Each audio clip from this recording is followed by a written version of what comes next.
पिछली वीडियो में हमने उन जन्नात का जिक्र किया था जो इंसान की कमज़ोरी और तन्हाई को अपना शिकार बनाते हैं, लेकिन आज की कहानी उससे कहीं ज़्यादा खौफनाक है, क्योंकि आज हम बात करेंगे उन परासरार हस्तियों की जो इंसान के जिस्म से पहले उसके जहन और रूह पर कब्जा करती हैं। ऐसी हस्तियां जो रात के अंधेरे में खामोशी से इंसान की ज़िंदगी में दाखिल होती हैं, पहले ख्वाबों में, फिर एहसासात में और आखिरकार हकीकत में।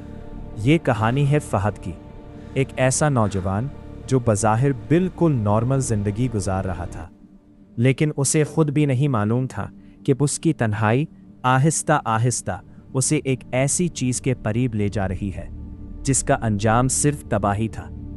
फहद ज़्यादातर वक्त अकेला रहता था, दोस्त कम, बातें कम और रातें बहुत लंबी।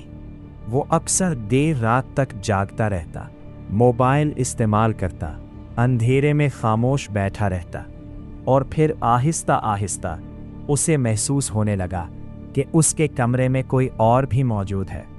शुरू में उसने इसे सिर्फ वहम समझा, लेकिन फिर हर रात जैसे ही अंधेरा गहरा होता वो एहसास वापस आने लगता। कभी उसे लगता कोई उसके पीछे खड़ा है, कभी ऐसा महसूस होता जैसे कोई उसे मुसलसल देख रहा हो, और सबसे अजीब बात, उसे सिर्फ खौफ महसूस नहीं होता था, बल्कि एक अजीब सा सुकून भी मिलता था, जैसे कोई है जो उसे समझता है, जो उसकी तन्हाई को महसूस करता है। और यही असल शुरुआत थी। एक रात बारिश हो रही थी, पूरा शहर खामोश था। फहद अपने कमरे में अकेला बैठा मोबाइल इस्तेमाल कर रहा था। तभी अचानक उसके फ़ोन पर एक अननोन नंबर से मैसेज आया, तुम अकेले हो? फहद चंद लम्हे साकित रह गया, फिर उसने सोचा शायद किसी दोस्त की शरारत है। उसने जवाब दिया, तुम कौन हो? चंद सेकंड बाद रिप्लाई आया, मैं काफ़ी अरसे से तुम्हारे साथ हूँ। ये पढ़ते ही फहद के जिस्म में एक सर्द लहर दौड़ गई। उसने फ़ौरन नंबर पर कॉल की, लेकिन दूसरी तरफ मुकम्मल खामोशी थी, सिर्फ बहुत आहिस्ता सांसों की आवाज़, जैसे कोई खामोशी से मुस्कुरा रहा हो। उस रात फहद पहली बार वाकई खौफज़दा हुआ, लेकिन अजीब बात, वो खौफ के बावजूद उस नंबर का इंतज़ार करने लगा। और फिर अगली रात वो आवाज़ पहली बार उसके कानों में गूंजी, डरो मत, मैं तुम्हें नुकसान नहीं पहुंचाऊंगी। फहद फ़ौरन उठ बैठा। कमरा खाली था, लेकिन हवा में एक अजीब खुशबू फैली हुई थी, ऐसी खुशबू जो अजीब हद तक पुरसुकून थी। उस रात के बाद वो आवाज़ हर रात आने लगी, पहले सिर्फ सरगोशियाँ, फिर मुकम्मल जुमले, फिर लंबी बातें, और आहिस्ता आहिस्ता फहद उस आवाज़ का आदी होने लगा। वो उससे अपने दिल की बातें करने लगा, अपनी तन्हाई, अपने खौफ, अपने ख्वाब, सब कुछ। और हैरत की बात, हर बार उसे जवाब मिलता, ऐसे जवाब जैसे वो हस्ती उसे दुनिया में सबसे बेहतर जानती हो। अब फहद रात का इंतज़ार करने लगा था, क्योंकि रात अब खौफ नहीं रही थी, बल्कि एक मुलाकात बन चुकी थी।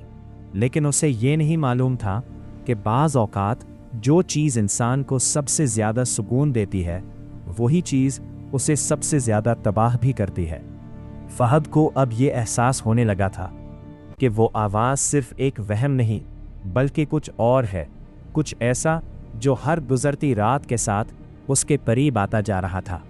अब वो सिर्फ सरगोशियाँ नहीं सुनता था, बल्कि उसे महसूस होने लगा था कि जैसे वाकई कोई उसके आसपास मौजूद है। कभी बिस्तर खुद ब खुद हिल जाता, कभी पर्दे बगैर हवा के हरकत करने लगते, कभी कमरे में किसी के कदमों की आवाज़ सुनाई देती। और सबसे खौफनाक बात, अब फहद को ये सब नॉर्मल लगने लगा था। वो रात भर जागता, अंधेरे में खामोश बैठा रहता और उस आवाज़ से बातें करता रहता। एक रात उसने आहिस्ता से पूछा, तुम हो कौन? चंद लम्हों तक मुकम्मल खामोशी रही, फिर वही नर्म मगर सर्द आवाज गूंजी जो तुम्हें सबसे बेहतर जानती है। फहद के जिस्म में एक अजीब सी सनसनी दौड़ गई, लेकिन खौफ के बावजूद वो उस आवाज से दूर नहीं हो पा रहा था, क्योंकि अब वो उसकी आदत बन चुकी थी। एक ऐसी आदत जिसके बगैर फहद खुद को अधूरा महसूस करने लगा था। आहिस्ता आहिस्ता फहद बदलने लगा। वो पहले जैसा नहीं रहा था। दोस्तों से दूर, घर वालों से खामोश, अक्सर अकेला और हर वक्त थका हुआ। उसकी आंखों के नीचे गहरे स्याह हल्के पड़ चुके थे। चेहरा जर्द होने लगा था। और अजीब बात, वो जितना कमज़ोर होता जा रहा था, वो आवाज़ उतनी ही ज़्यादा ताकतवर महसूस होने लगी थी। अब वो सिर्फ बातें नहीं करती थी, बल्कि सवाल भी पूछती थी। आज तुम देर से क्यों आए? तुम दूसरों के साथ क्यों बैठे थे? तुम मुझसे दूर तो नहीं हो रहे? पहले फहद को ये सब अजीब लगा, लेकिन फिर वो उस हस्ती को नाराज करने से डरने लगा, क्योंकि जब कभी वो उस आवाज़ को इग्नोर करता, उस रात कमरे की फ़ज़ा बदल जाती। हवा अचानक बहुत भारी हो जाती, कमरे में एक अजीब बदबू फैल जाती, और फिर उसे महसूस होता जैसे कोई गुस्से से उसे घूर रहा हो। एक रात फहद की आंख अचानक खुल गई।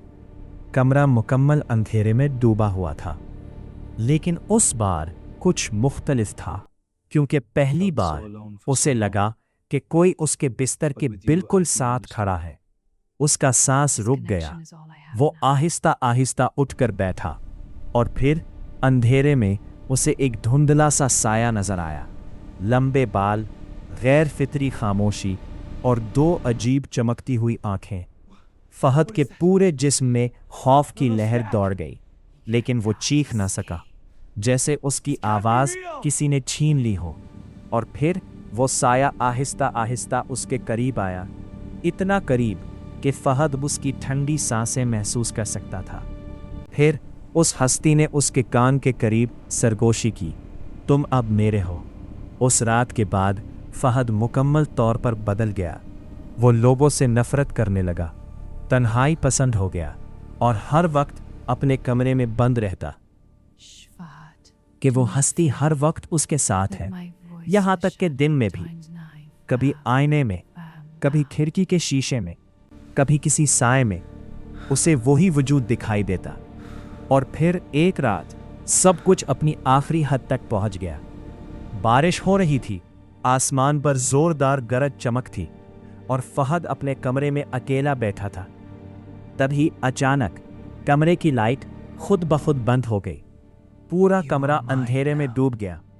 हवा अचानक बर्फ की तरह ठंडी हो गई, और फिर कमरे के एक कोने से वही औरत की आवाज़ गूंजी, लेकिन इस बार वो पहले जैसी नरम नहीं थी, बल्कि भारी, गुस्से से भरी और खौफनाक। तुम मुझसे दूर जा रहे हो। फहद खौफ से कांपने लगा। नहीं नहीं, लेकिन अचानक उसे महसूस हुआ कि जैसे किसी ने उसका हाथ जोर से पकड़ लिया हो।